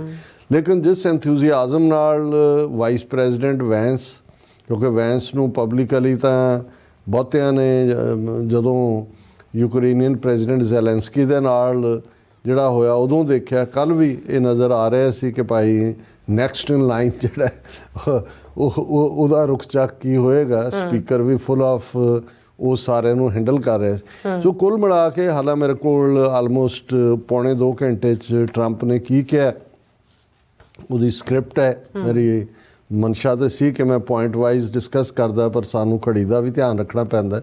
ਔਰ ਇਹਦੇ 'ਚ ਵੀ ਕੋਈ ਸ਼ੱਕ ਨਹੀਂ ਹੈ ਕਿ ਇਹ ਬਹੁਤ ਵਾਰ ਇਹ ਜਿਹੜੀਆਂ ਸਪੀਚਸ ਭਾਵੇਂ ਪੌਣੇ 2 ਘੰਟੇ ਦੀ ਸੀ, ਇਹ ਵਰਬੇਟਮ ਨਹੀਂ ਹੁੰਦੀ, ਜ਼ਬਾਨੀ ਨਹੀਂ ਹੁੰਦੀ, ਇਹ ਟੈਲੀਪ੍ਰੋਂਪਟਰ ਸਾਹਮਣੇ ਤੁਹਾਨੂੰ ਨਜ਼ਰ ਆ ਰਿਹਾ ਹੁੰਦਾ। ਸੋ ਇਹਦੇ 'ਚ ਜੇ ਕੋਈ ਇਹ ਕਹਿਣਾ ਹੋਏ ਕਿ ਕੋਈ ਨਵੀਂ ਗੱਲ ਜਿਹੜੀ ਕਿ ਇਹਨਾਂ 43 ਦਿਨਾਂ 'ਚ ਸਾਹਮਣੇ ਨਹੀਂ ਆਈ, ਉਹਨਾਂ ਦੇ ਪ੍ਰੈਜ਼ੀਡੈਂਟ ਟਰੰਪ ਦੇ ਐਗਜ਼ੈਕਟਿਵ ਆਰਡਰਸ ਰਾਹੀਂ ਜਾਂ ਉਹਨਾਂ ਦੀਆਂ ਸਪੀਚਸ ਰਾਹੀਂ ਜਾਂ ਉਹਨਾਂ ਦੀ ਹੋਰ ਕਾਰਗੁਜ਼ਾਰੀ ਰਾਹੀਂ, ਤਾਂ ਇਵੇਂ ਨਹੀਂ ਹੈ। ਇਹ ਆਲਮੋਸਟ ਇਹ ਸਾਬਤ ਕਰਨਾ ਹੀ ਸੀ, ਔਰ ਉਹਨਾਂ ਨੇ ਪ੍ਰੈਜ਼ੀਡੈਂਟ ਟਰੰਪ ਨੇ ਸਾਰਿਆਂ ਨੂੰ ਜਿਹੜਾ ਉਹ ਹਵਾਲੇ ਦਿੱਤੇ। ਉਹਦੇ 'ਚ ਜਿਹੜੀਆਂ ਉਹਨਾਂ ਦੀਆਂ ਵੱਡੀਆਂ ਪ੍ਰਾਪਤੀਆਂ, ਜਿਵੇਂ ਇਲੀਗਲ ਇਮੀਗ੍ਰੇਸ਼ਨ ਨੂੰ ਲੈ ਕੇ ਸੀ ਕਿ ਭਾਈ ਤੁਸੀਂ ਕੰਪੇਅਰ ਕਰ ਲਓ ਕਿ ਵੀ ਫਰਵਰੀ ਮਹੀਨੇ ਦੇ ਵਿੱਚ ਜਿਹੜਾ ਸਭ ਤੋਂ ਘੱਟ ਲੋਕਾਂ ਨੇ ਬਾਰਡਰ ਕ੍ਰਾਸ ਕੀਤਾ ਹੈ, ਜਿਹੜਾ ਫੈਕਟ ਹੈ ਕਿ ਭਾਈ ਫਿਰ ਉਹਨਾਂ ਨੇ ਕਿਉਂਕਿ ਸਮਹਾਓ ਜਦੋਂ ਅਸੀਂ ਇਹ ਕਰੈਕਟਰਸ ਦੀ ਗੱਲ ਕਰਦੇ ਹਾਂ ਜਿਹੜੇ ਕਿ ਦੁਨੀਆ ਦੇ ਜਿਹੜੇ ਸਾਈਕਾਇਟਰਿਸਟ ਨੇ ਜਾਂ ਮਨੋਵਿਗਿਆਨੀ ਨੇ, ਉਹ ਇਹਨਾਂ 4 ਲੀਡਰਾਂ ਦੀ ਪਰਸਨੈਲਿਟੀਜ਼ ਨੂੰ ਸਮਝਣ ਦੀ ਕੋਸ਼ਿਸ਼ ਕਰਦੇ ਨੇ, ਟਰੰਪ ਦੀ, ਪੁਤਿਨ ਦੀ, ਨੇਤਨਯਾਹੂ ਦੀ ਔਰ ਮੋਦੀ ਦੀ। ਮੈਗਲੋਮੈਨਿਕ ਲਫ਼ਜ਼ ਵੀ ਇਸਤੇਮਾਲ ਹੁੰਦਾ ਹੈ, ਨਾਰਸਿਸਿਸਟ ਜ਼ਿਆਦਾ ਢੁਕਵਾਂ ਲਫ਼ਜ਼ ਹੈ। ਇਹ ਜਿਹੜੀਆਂ ਸਾਈਕੋਲੋਜੀਕਲੀ ਜਿਹੜੀਆਂ ਇਹਨਾਂ ਦਾ ਜਿਸ ਕਿਸਮ ਦੇ ਬਚਪਨ 'ਚੋਂ ਜਾਂ ਜਿਵੇਂ ਪਰਸਨੈਲਿਟੀਜ਼ ਡਿਵੈਲਪ ਹੁੰਦੀਆਂ ਨੇ, ਉਹਨਾਂ ਦੇ ਵਿੱਚ ਇੱਕ ਪਾਰਟ ਤਾਂ ਹੁੰਦਾ ਹੈ ਜਦੋਂ ਤੁਸੀਂ ਦੇਖਦੇ ਹੋ ਜਿਹੜੇ ਲੋਕ ਆਪਣੀ ਸੋਭਾ ਸੁਣਨਾ ਚਾਹੁੰਦੇ ਨੇ, ਆਪਣੀ ਸੋਭਾ ਕਰਦੇ ਨੇ, ਪਰ ਇਹਦੇ ਨਾਲ ਵੀ ਉਹਨਾਂ ਦੀ ਤਸੱਲੀ ਨਹੀਂ ਹੁੰਦੀ ਜਦੋਂ ਤੱਕ ਉਹ ਬਰਾਬਰ ਤੇ ਕਿਸੇ ਹੋਰ ਦੀ ਜਿਹੜੀ ਹੈ ਉਹ ਮਿੱਟੀ ਪਲੀਤ ਨਾ ਕਰਨ। ਇਹ ਤੁਹਾਨੂੰ ਨੇਤਨਯਾਹੂ ਦੇ ਬਿਹੇਵੀਅਰ 'ਚ ਵੀ ਨਜ਼ਰ ਆਏਗਾ। ਮੋਦੀ ਦੇ ਲਈ ਉਹ ਅਜੇ ਨਹਿਰੂ ਨੂੰ ਗਿਆ ਮਰਿਆ ਕਿੰਨੇ ਸਾਲ, ਉਹ ਕਾਂਗਰਸ ਦੂਜਾ ਨਹੀਂ ਵੀ ਕੋਈ ਹੈ, ਤੇ ਉਹਨਾਂ ਨੂੰ ਡਿਮੀਨਾਈਜ਼ ਕਰਨ ਦੇ ਲਈ ਜਾਂ ਘੱਟ ਗਿਣਤੀ ਜਿਵੇਂ ਮੁਸਲਮਾਨਾਂ ਦੇ ਉੱਤੇ ਜਿਹੜਾ ਹੈ ਉਹ ਸਿੱਧਾ ਹਮਲਾ, ਹਰ ਗੱਲ ਲਈ ਉਹਨਾਂ ਨੂੰ ਜ਼ਿੰਮੇਵਾਰ ਦੱਸਣਾ, ਇਹ ਇੱਕ ਰੁਝਾਨ ਹੈ। ਇਸੇ ਤਰ੍ਹਾਂ ਪੁਤਿਨ, ਉਸ ਦੀ ਪਰਸਨੈਲਿਟੀ ਹੈ। ਨੇਤਨਯਾਹੂ, ਉਹਦਾ ਤੁਸੀਂ ਬਿਹੇਵੀਅਰ ਦੇਖੋ ਤਾਂ ਕਿਵੇਂ। ਸੋ ਇਹ ਵੀ ਨਜ਼ਰ ਆਇਆ ਕਿ ਜਿਵੇਂ ਹਰ ਜਿਹੜੀ ਪ੍ਰਾਪਤੀ ਟਰੰਪ ਨੇ ਆਪਣੀ ਦੱਸੀ, ਉਹਦੇ 'ਚ ਬਾਈਡਨ ਉਸ ਦਾ ਥੱਲਾ ਲਾਉਣ ਦੀ ਜਿਹੜੀ ਹੈ ਉਹ ਪੂਰੀ ਕੋਸ਼ਿਸ਼ ਸੀ ਕਿ ਵੀ ਜਿਵੇਂ ਉਹਦਾ ਜਿਹੜੇ 4 ਸਾਲ ਦਾ ਪੀਰੀਅਡ ਸੀ, ਉਹਨੇ ਅਮਰੀਕਾ ਨੂੰ ਜਿਹੜਾ ਉਹ ਬਿਲਕੁਲ ਇਕਨੋਮਿਕਲੀ ਤੋੜ ਦਿੱਤਾ, ਇਨਫਲੇਸ਼ਨ ਵੀ ਹੋ ਗਈ ਔਰ ਆਂਡਿਆਂ ਦਾ ਭਾਅ ਵੀ ਜਿਹੜਾ ਵਧਿਆ ਉਹ ਬਾਈਡਨ ਦੇ ਨਹੀਂ ਵਧਾ ਦਿੱਤੇ, ਬਈ ਨਹੀਂ ਕੰਟਰੋਲ ਨਹੀਂ। ਹਾਲਾਂ ਫੈਕਟ ਆਫ ਦਾ ਜਿਹੜੇ ਹੁਣ ਕਿਉਂਕਿ ਅੱਜ ਕੱਲ੍ਹ ਦੁਨੀਆ ਦੇ ਵਿੱਚ ਨਾਲੋਂ ਨਾਲ ਫੈਕਟ ਚੈੱਕਰ ਵੀ ਹੁੰਦੇ ਨੇ, ਔਰ ਉਹਦੇ 'ਚ ਫੈਕਟ ਆਫ ਦਾ ਮੈਟਰ ਤਾਂ ਇਹ ਹੈ ਕਿ ਵੀ ਕਿਉਂਕਿ ਬਰਡ ਫਲੂ ਫੈਲਿਆ, ਬਹੁਤ ਸਾਰੇ ਜਿਹੜੇ ਕੁਕੜੀਆਂ ਕੁੱਕੜ ਨੇ ਉਹਦਾ ਸ਼ਿਕਾਰ ਹੋਏ ਔਰ ਫਿਰ ਵੱਡੀ ਗਿਣਤੀ 'ਚ ਉਹਨਾਂ ਨੂੰ ਮਾਰਤਾ ਗਿਆ ਤਾਂ ਕਿ ਬਿਮਾਰੀ ਅੱਗੇ ਨਾ ਫੈਲੇ। ਸੋ ਉਹਦੇ 'ਚ ਕੋਈ ਬਾਈਡਨ ਨੇ ਵਾਈਟ ਹਾਊਸ 'ਚ ਬਹਿ ਕੇ ਕੋਈ ਆਂਡਿਆਂ ਦਾ ਭਾਅ ਥੋੜ੍ਹੀ ਫਿੱਟ ਕਰਨਾ ਸੀ ਕਿ ਵੀ ਵੱਧ ਗਿਆ। ਪਰ ਕਹਿਣ ਦਾ ਮਤਲਬ ਇਹ ਹੈ ਕਿ ਵੀ ਇਸੇ ਤਰ੍ਹਾਂ ਇਲੀਗਲ ਇਮੀਗ੍ਰੇਸ਼ਨ ਜਿਹੜੀ ਹੈ ਅਮਰੀਕਾ ਦੇ ਵਿੱਚ, ਬਾਈਡਨ ਦਾ ਤਾਂ ਹੁਣ ਪਾਰਟ ਹੈ, ਉਸ ਤੋਂ ਪਹਿਲਾਂ ਜਿਹੜਾ ਹੈ ਉਹ ਜੂਨੀਅਰ ਬੁਸ਼ ਵੀ ਰਿਹਾ, ਕਿਉਂਕਿ ਲਾਸਟ ਜਿਹੜਾ ਐਮਨੈਸਟੀ ਪ੍ਰੋਗਰਾਮ ਇਮੀਗ੍ਰੇਸ਼ਨ ਦੇ ਹਵਾਲੇ ਨਾਲ ਆਇਆ ਉਹ 1986 ਦੇ ਵਿੱਚ ਸੀ, ਜਿਹਨੂੰ SAW ਪ੍ਰੋਗਰਾਮ ਕਹਿੰਦੇ ਸੀ, ਸਪੈਸ਼ਲ ਐਗਰੀਕਲਚਰ ਵਰਕਰ ਪ੍ਰੋਗਰਾਮ। ਉਸ ਤੋਂ ਬਾਅਦ ਇਹਦੇ 'ਚ ਕੋਈ ਸ਼ੱਕ ਨਹੀਂ ਹੈ ਕਿ ਅੱਜ ਜੇ 11 ਤੋਂ 13 ਮਿਲੀਅਨ ਲੋਕ ਕਹੇ ਜਾਂਦੇ ਨੇ ਜਿਹੜੇ ਇਲੀਗਲੀ ਇਸ ਮੁਲਕ ਦੇ ਵਿੱਚ ਨੇ, ਤੇ ਉਹ ਕੋਈ ਬਾਈਡਨ ਦੇ ਪੀਰੀਅਡ ਤਾਂ ਨਹੀਂ ਆਏ। ਉਹ ਜੇ ਤੁਸੀਂ ਹੁਣ 86 ਤੋਂ ਬਾਅਦ 90s ਤੋਂ ਹੀ ਤੁਸੀਂ ਦੇਖ ਲਓ ਤਾਂ ਉਹ 30 ਸਾਲ 'ਚ ਅਕਮੂਲੇਟ ਹੋਏ, ਜਿਨ੍ਹਾਂ 'ਚ ਸੀਨੀਅਰ ਬੁਸ਼ ਦਾ ਪੀਰੀਅਡ ਵੀ ਸੀ, ਜੂਨੀਅਰ ਬੁਸ਼ ਦੇ ਜਿਹੜੇ ਸਾਲ ਵੀ ਸੀ, ਓਬਾਮਾ ਦਾ ਪੀਰੀਅਡ ਵੀ ਸੀ, ਬਾਈਡਨ ਦਾ ਵੀ ਸੀ। ਪਰ ਜਿਹੜਾ ਜਿਸ ਦੇ ਲਈ ਲਫ਼ਜ਼ ਹੀ ਜਿਹੜਾ ਪ੍ਰੈਜ਼ੀਡੈਂਟ ਟਰੰਪ ਇਨਵੇਜਨ ਵਰਤੇ ਨੇ ਕਿ ਅਮਰੀਕਾ ਨੂੰ ਇਨਵੇਡ ਕੀਤਾ ਉਹਨਾਂ ਨੇ, ਔਰ ਉਹ ਵੀ ਬਾਈਡਨ ਦੇ ਖਾਤੇ 'ਚ ਹੀ ਪਾਏ ਕਿ 13 ਮਿਲੀਅਨ ਲੋਕ ਆ ਗਏ। ਔਰ ਦੂਸਰਾ ਸਾਰਾ ਜਿਹੜੀਆਂ ਕੁਝ ਚੀਜ਼ਾਂ ਜਿਹੜੀਆਂ ਐਪਰੀਸ਼ੀਏਬਲ ਹੋਈਆਂ ਜਾਂ ਹੋਣੀਆਂ ਚਾਹੀਦੀਆਂ, ਮੈਂ ਸਮਝਦਾ ਵੀ ਇਹਦੇ 'ਚ ਕੋਈ ਸ਼ੱਕ ਨਹੀਂ ਹੈ ਕਿ ਪ੍ਰੈਜ਼ੀਡੈਂਟ ਟਰੰਪ ਨੇ ਇਸ ਪੀਰੀਅਡ ਦੇ ਵਿੱਚ ਜਿਹੜਾ ਉਹ ਇਕਨੋਮਿਕ ਜਿਹੜਾ ਪਾਰਟ ਹੈ, ਕਿਉਂਕਿ ਇਹਦੇ 'ਚ ਕੋਈ ਸ਼ੱਕ ਨਹੀਂ ਹੈ ਕਿ ਇਨਫਲੇਸ਼ਨ ਵਧੀ, ਕਰਜ਼ਾ ਵੀ ਅਮਰੀਕਾ ਦੇ ਸਿਰ ਵਧਿਆ, ਪਰ ਇਸ ਦੇ ਲਈ ਫੋਰਨ ਏਡ ਨੂੰ ਦੋਸ਼ੀ ਦੱਸਣਾ ਜਾਂ ਅਮਰੀਕਾ ਦਾ ਭਾਵੇਂ ਪਹਿਲਾਂ ਉਹ ਨੈਟੋ ਪ੍ਰਤੀ ਵਰਤਾਰਾ ਹੈ ਜਾਂ ਜਿਹੜੀ US ਏਡ ਨੂੰ ਬੰਦ ਕਰਨਾ ਹੈ, ਜਾਂ ਜਿਵੇਂ ਬੋਸਟ ਕੀਤਾ ਪ੍ਰੈਜ਼ੀਡੈਂਟ ਟਰੰਪ ਨੇ ਕਿ ਜੀ ਉਹਨਾਂ ਨੇ ਇਹ anti America human right council, ਇਹ ਕਲਾਈਮੇਟ ਚੇਂਜ ਦੇ ਨਾਂ ਥੱਲੇ American billions of dollar spend ਹੋ ਰਹੇ ਸੀ, ਔਰ ਇਹਨਾਂ ਸਾਰਿਆਂ 'ਚੋਂ ਬਾਹਰ ਨਿਕਲ ਕੇ ਕਲਾਈਮੇਟ ਚੇਂਜ ਦੇ ਅਕੋਰਡ 'ਚੋਂ ਦੂਜੇ ਅਮਰੀਕਨਾਂ ਦਾ ਭਲਾ ਕੀਤਾ। ਮੈਂ ਸਮਝਦਾ ਔਰ ਇਵੇਂ ਹੀ ਉਹਨਾਂ ਨੇ ਬਹੁਤ ਸਾਰੇ ਮੁਲਕਾਂ ਦਾ ਨਾਂ ਲੈਂਦੇ ਆ ਉਹ ਪੂਰੀ ਡੀਟੇਲ, ਕਿਉਂਕਿ ਉਹ ਪੜ੍ਹ ਰਹੇ ਸੀ ਕਿ ਜੀ ਅਫਰੀਕਾ ਦੇ ਫਲਾਣੇ ਮੁਲਕ ਨੂੰ ਇਹ ਦਿੱਤਾ, ਉਹ ਸਰਕਮਸੀਜ਼ਨ ਕਰਦੇ ਨੇ, ਇਸ ਲਈ ਦਿੱਤਾ, ਉਸ ਲਈ ਦਿੱਤਾ। ਫਿਰ ਉਹਨਾਂ ਨੇ ਕਿਹਾ ਕਿ ਜੀ ਇਹ ਲੈਸੋਥੋ ਜਿਹੜਾ ਇੱਕ ਕਿਸੇ ਨੇ ਨਾਂ ਸੁਣਿਆ ਇਸ ਮੁਲਕ ਦਾ, ਉਹਨਾਂ ਨੇ ਪੁੱਛਿਆ ਇਹ ਅਫਰੀਕਾ ਦਾ ਮੁਲਕ ਹੈ, ਉਹਨੂੰ ਇੰਨੇ ਮਿਲੀਅਨ ਡਾਲਰ ਦਿੱਤੇ। ਹਾਲਾਂ ਅੱਜ ਉਹ ਲੈਸੋਥੋ ਦੇ ਪ੍ਰੈਜ਼ੀਡੈਂਟ ਨੇ ਕਿਹਾ ਵੀ ਉਹ ਰੱਬ ਦਾ ਵਾਸਤਾ, ਤੁਹਾਡਾ ਅਮਰੀਕਨ ਪੱਕਾ ਬੇਸ ਹੈ ਸਾਡੇ, ਅਸੀਂ ਕੋਈ ਅਨਨੋਨ ਨਹੀਂ ਹੈ ਕਿ ਵੀ ਕਿਸੇ ਨੇ ਨਾਂ ਨਹੀਂ ਸੁਣਿਆ। ਪਰ ਉਹ ਇਸ ਨੂੰ ਆਪਣੀ ਪ੍ਰਾਪਤੀ ਦੇ ਤੌਰ ਦੇ ਉੱਤੇ ਉਹਨਾਂ ਨੇ ਜ਼ਾਹਰ ਕੀਤਾ ਕਿ ਭਾਈ ਅਸੀਂ ਕਿਵੇਂ ਉਹਨਾਂ ਸਾਰਿਆਂ ਦੀ ਜਿਹੜਾ ਕਿ ਅਮਰੀਕਾ ਦਾ ਪੈਸਾ ਜਿਵੇਂ ਲੁਟਾਇਆ ਜਾ ਰਿਹਾ ਸੀ, ਜਿਵੇਂ ਉਹ ਉਹ ਦੂਲੇ ਦੇ ਉੱਤੋਂ ਦੀ ਸੁੱਟ ਰਹੇ ਹੁੰਦੇ ਨੇ ਕਿ ਵੀ ਸਾਰੀ ਅਮਰੀਕਾ ਦੇ ਬਾਈਡਨ ਤੋਂ ਲੈ ਕੇ ਤਾਂ ਸਾਰੇ ਡਾਲਰ ਭਰ ਨਹੀਂ ਉਹਦੇ ਜੇ ਅਮਰੀਕਾ ਦਾ only super power influence regime change system ਔਰ ਜਿਵੇਂ ਇੱਕ ਖੂਬਸੂਰਤ ਜਿਹੜੀ ਟ੍ਰੈਡੀਸ਼ਨ ਹੈ ਅਮਰੀਕਾ ਦੀ ਜਦੋਂ state of the union address ਹੋ ਕੇ ਹਟਦਾ ਹੈ ਤੇ ਫਿਰ ਆਪੋਜੀਸ਼ਨ ਵੱਲੋਂ ਜਿਹੜਾ ਇੱਕ ਰਿਪਰੈਜ਼ੈਂਟੇਟਿਵ ਉਹਨੂੰ ਉਹਦਾ ਰੀਜੁਆਇੰਡਰ ਦਿੰਦਾ ਔਰ ਉਹ ਮਿਸ਼ੀਗਨ ਦੀ ਸੈਨੇਟਰ ਬੀਬੀ ਨੇ 15 ਮਿੰਟ ਦੀ ਉਹਦੀ ਪ੍ਰੈਜੈਂਟੇਸ਼ਨ ਸੀ ਰੁਕੀ ਹੈ ਪਹਿਲੀ ਵਾਰ ਸੈਨੇਟਰ ਬਣੀ ਹੈ ਕੋਈ ਬਹੁਤ ਜ਼ਿਆਦਾ ਇੰਪ੍ਰੈਸਿਵ ਤਾਂ ਨਹੀਂ ਸੀ ਲੇਕਿਨ ਜਿਹੜੇ ਉਹਨੇ ਨੁਕਤੇ ਦਿੱਤੇ ਉਹਨਾਂ ਨੇ ਕਿਹਾ ਕਿ ਵੀ ਅਮਰੀਕਾ ਦਾ ਮਤਲਬ ਮਹਿਜ਼ ਇੱਕ ਆਪਣੇ ਤੱਕ ਅਸੀਂ ਡੈਮੋਕ੍ਰੇਸੀ ਦੇ ਲੀਡਰ ਹੈ ਅਸੀਂ ਦੁਨੀਆ ਦੇ ਵਿੱਚ ਹਿਊਮਨ ਰਾਈਟਸ ਦੇ ਚੈਂਪੀਅਨ ਆ ਔਰ ਦੂਸਰੇ ਹੈ ਤੇ ਇਹ ਜਿਹੜੀ ਸਾਰੀ ਮਦਦ ਹੈ ਜਿਹੜਾ ਹਿਊਮੈਨਿਟੇਰੀਅਨਿਜ਼ਮ ਹੈ ਜਾਂ ਜਿਹੜਾ ਸਾਰਾ ਇਹਨੇ ਹੀ ਅਮਰੀਕਾ ਨੂੰ ਦੁਨੀਆ ਦੇ ਵਿੱਚ ਇੱਕ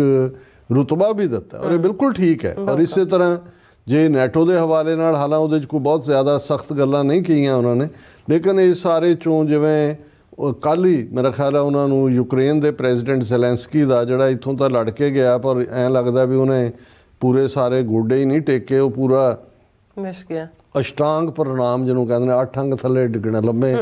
ਡੰਡੇ ਵਾਂਗ ਪੈ ਜਾਣਾ ਔਰ ਉਹਨੂੰ ਉਹਨਾਂ ਨੇ ਕਿ ਜੀ ਉਹ ਹੀ ਇਜ਼ ਰੈਡੀ ਟੂ ਰੀਸਾਈਨ